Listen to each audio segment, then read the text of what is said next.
Hola, ¿qué tal? Muy buenos días, tardes o noches. Me presento, soy el alumno Manuel Cárdenas González, estudiante de la licenciatura de Ciencias de la Comunicación, integrante de la materia Periodismo y Lenguaje Narrativo de sexto semestre.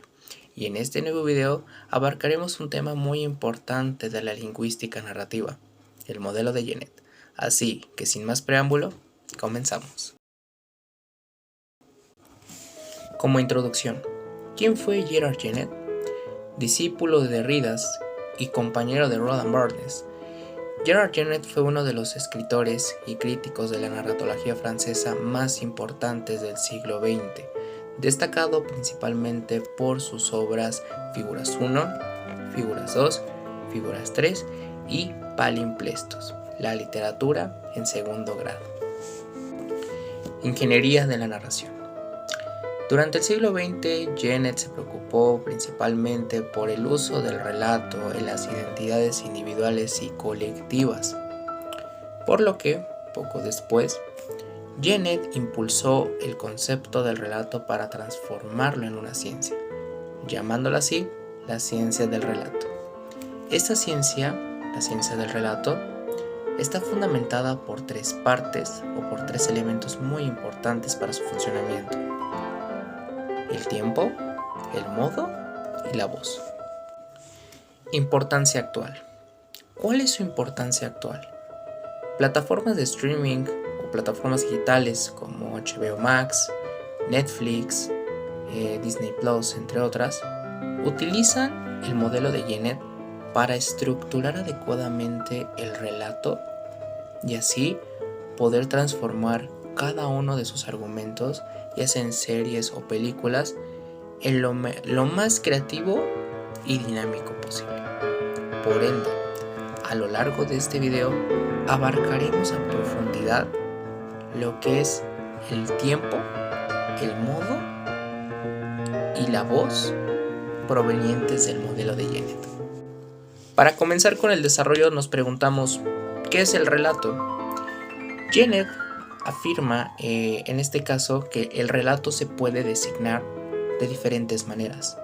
La primera, a través del discurso narrativo, es decir, aquellos acontecimientos o serie de acontecimientos narrados de forma oral o escrita.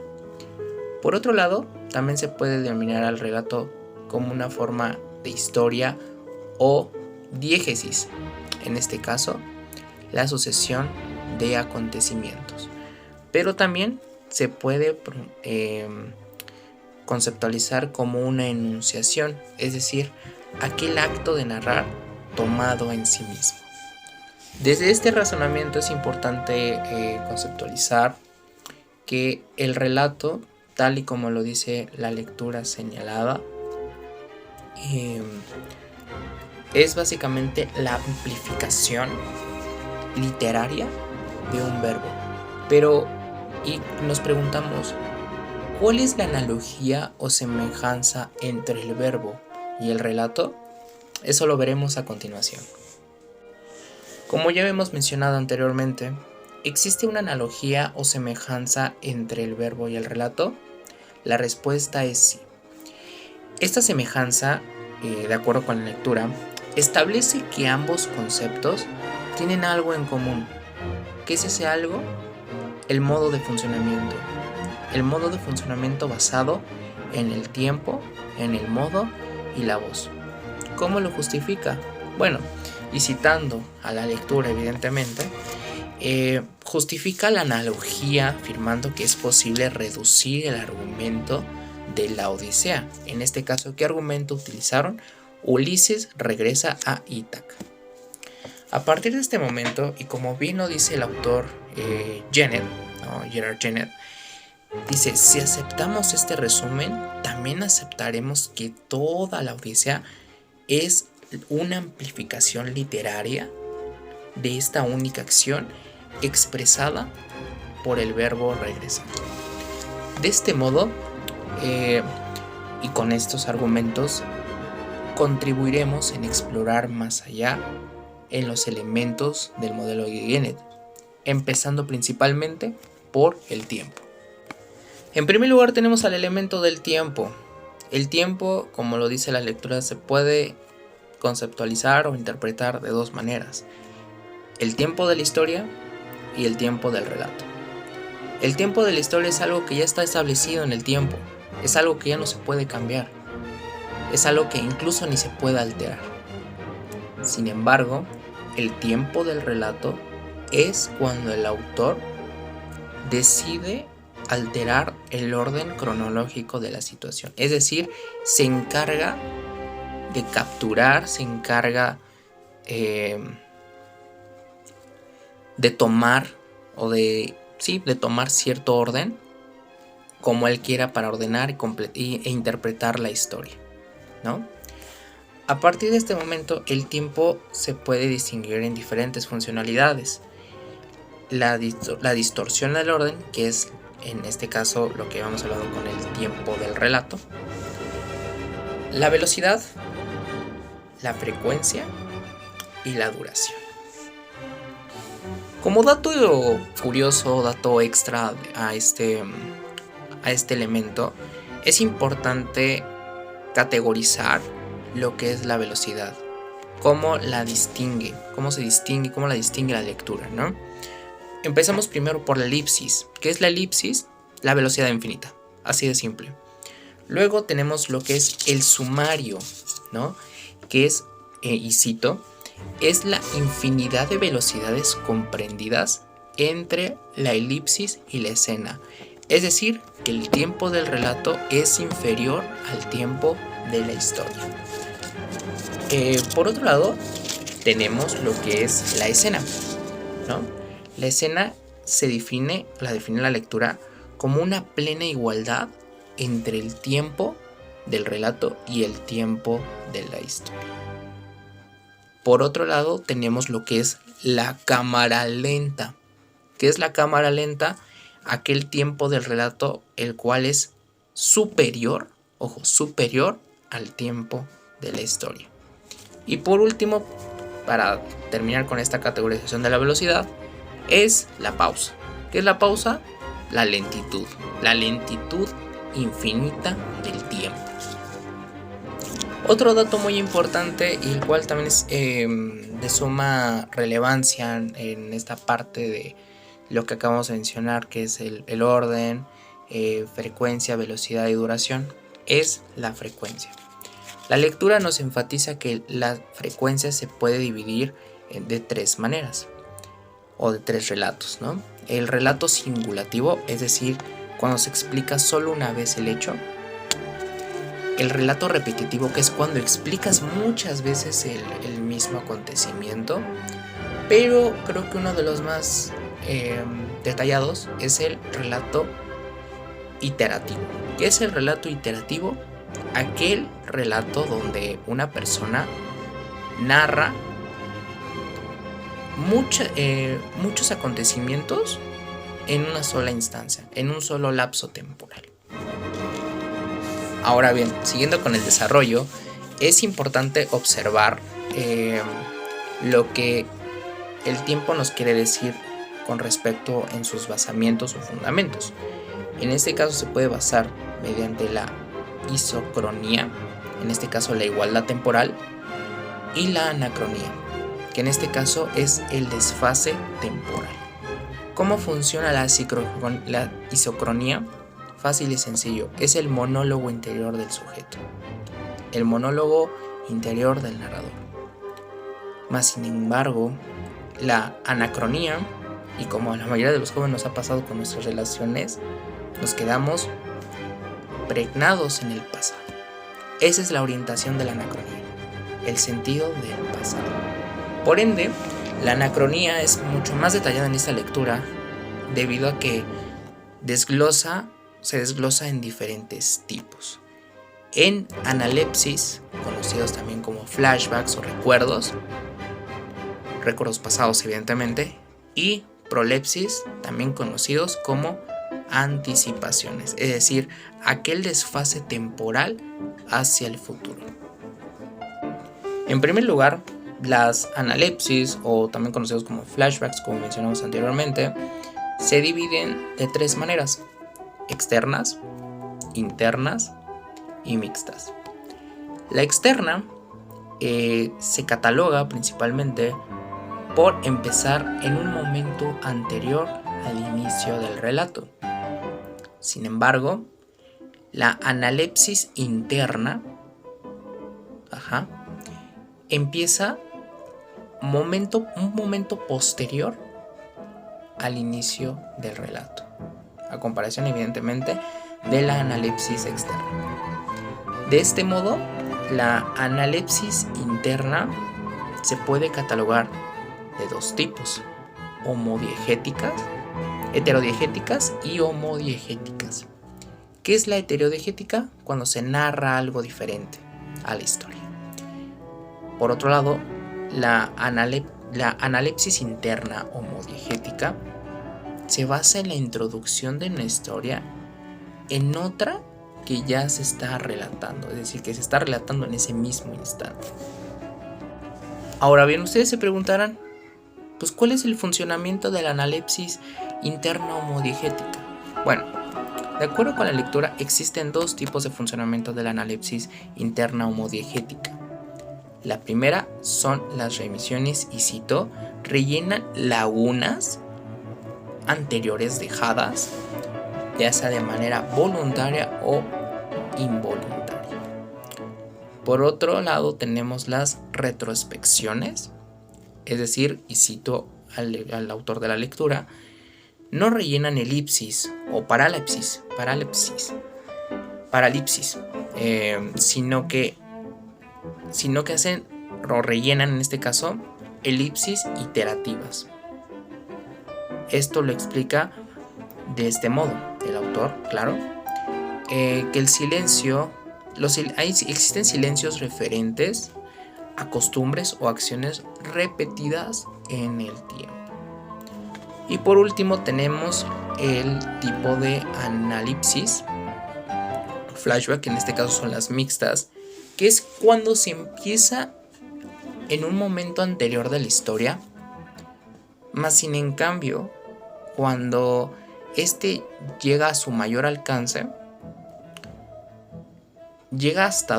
logra durar hasta el momento posterior de la historia.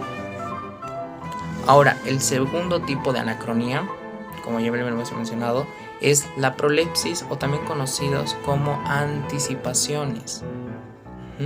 Esta hace referencia al desfase temporal hacia el futuro. La prolepsis o anticipaciones se dividen de dos maneras: las prolepsis externas completas y parciales y las prolepsis internas completas. Entonces hay que dejar en claro estos conceptos, los primeros dos, que la prolepsis interna completa es la que se prolonga en el tiempo para llegar a la instancia narrativa o al momento de la instancia narrativa. Más sin embargo, la prolepsis interna parcial es la que no se prolonga en la instancia narrativa, sino en el presente de la historia. Por ende, ahora la prolepsis externa completa es la que se prolonga al final, al desenlace de la historia, sin más. Sin embargo, la prolepsis externa parcial es la que no se prolonga en el desenlace o en el final de la historia, sino que regresa al presente del relato. Por otro lado, abordaremos el segundo elemento del modelo de Jennett, que es el modo. ¿Qué es el modo? A través de una afirmación genérica, se dice que el concepto interpreta la forma en cómo se pueden narrar los hechos, ya sea con mayor o menor intensidad. Esto se divide de dos maneras: la distancia, también conocida como showing, y la perspectiva, también conocida como telling. La distancia, también conocida como showing, esta se clasifica de tres maneras, o más bien emplea tres tipos de discurso. El discurso imitado, es decir, aquel sujeto o narrador que intenta hacerle creer al público que no es él, sino un personaje. Y por otro lado tenemos el discurso narrativizado, o discurso narrativo también de igual manera, en donde el narrador habla en sí mismo, es decir, se refleja como una persona real, no ficticia. Esta parte es muy importante porque tanto el showing como el telling son dos conceptos obviamente completamente diferentes, porque en primer lugar el showing, en este caso lo podemos relacionar con el discurso imitado, carece de información, es decir, carece de conocimiento respecto a la situación, y el telling, que va más acorde con el discurso narrativizado, es donde se obtiene más información, es decir, donde el narrador tiene más conocimiento sobre el tema o lo que está sucediendo en ese momento. Y por último tenemos el discurso transpuesto, que es básicamente su función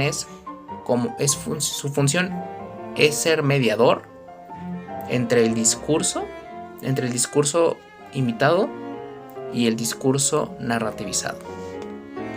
Ahora bien, otro elemento fundamental del modo es la perspectiva. La perspectiva contrae, o más bien emplea, tres fundamentos importantes o tres tipos de relato. El relato no focalizado, es decir, donde aquel narrador sabe más que los personajes. El narrador o el relato con punto de vista, es decir, aquel narrador que sabe exactamente lo mismo que los personajes. Y el narrador objetivo, es decir, aquel que sabe menos que los personajes. Como último elemento, y no menos importante, esto es como para agregar información sobre el modo, son los tipos de alteración, ¿no? El tipo de alteración se divide de dos maneras: la omisión lateral, y cito a la lectura, es cuando se da menos información para comprender la historia. Por otro lado tenemos la paralepsis, es decir, cuando se brinda más información de la que se aprueba o se autoriza la focalización que rige efectivamente al conjunto del relato. Ahora bien, el último elemento fundamental del modelo de Jennett es la voz. La conceptualización de la voz se basa en tres preguntas importantes: ¿quién lo enuncia? ¿Desde dónde lo enuncia? ¿Y cuándo lo enuncia? En este caso, la primera pregunta hace referencia a la persona, la segunda pregunta hace referencia al nivel narrativo, y la tercera pregunta hace referencia al elemento del tiempo de la enunciación, por lo que eso lo explicaremos más adelante. El primer elemento a explicar de estas preguntas es la persona. ¿Qué hace la persona? Emplea una relación, o es el empleo de la relación entre el narrador y la historia.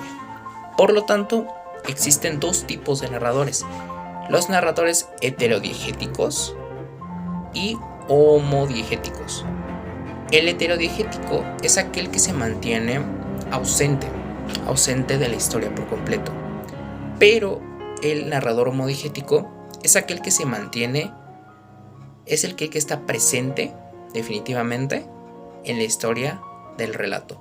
Por lo tanto, narrador heterodigético es aquel que está fuera o que se encuentra ausente de la historia, pero el narrador homodigético se encuentra presente de la historia. Ahora abordaremos el enfoque del nivel narrativo, es decir, la explicación de la segunda pregunta que habíamos mencionado al principio del video. Esto hace referencia a la relación que mantiene el narrador con su historia. A partir de aquí surgen tres tipos de relaciones básicas. La primera es extradiegética. En este caso es el narrador externo a la historia. Luego surge la diegética, es el narrador interno de la historia. Y la metadiegética, que es aquel que cuenta una historia, pero que a la vez cuenta otra. Como último elemento de de la voz, de los elementos de la voz, tenemos al tiempo de la enunciación, es decir, aquel momento desde donde se narra la historia, es decir, desde qué momento se narra la historia, ¿no? A partir de esto se emplean 4 posiciones básicas. La primera es de ulterioridad, que es la más utilizada. ¿Por qué? Porque utiliza el pretérito como una especie del pasado sin edad. Por otro lado tenemos la de anterioridad. En este caso es el relato de argumentos proféticos o de ciencia ficción. Luego tenemos la de simultaneidad, la cual elimina por completo la inferencia o las inferencias, no, la interferencia o los juegos temporales.